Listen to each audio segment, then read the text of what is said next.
So if I were to go around over here onto the calendar section right here, you can see that there are multiple calendars that I have. But let's say I want to go ahead and delete out a calendar that is listed right here. Let's say I want to delete this particular sample calendar.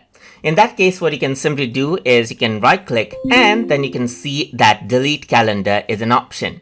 So if I were to go around onto delete calendar right here, click on delete calendar and the event of that particular calendar itself as well gets deleted. So if I were to go around over here, you can see that I got further calendars around over here as well. And if I want to go ahead and delete those out as well, simply right click and then you can go ahead and delete it. But over here you can see that since this is a synchronized calendar, you don't actually have an option to delete it, but you have an option to unsubscribe that particular calendar. So if I were to go around and unsubscribe right here, then it'll be removed out from this list, just like this. So that is how you can go ahead and delete out the calendars that are stored locally. And then if I were to go around over here onto the online synchronized calendars, then you can go ahead and unsubscribe them just like this.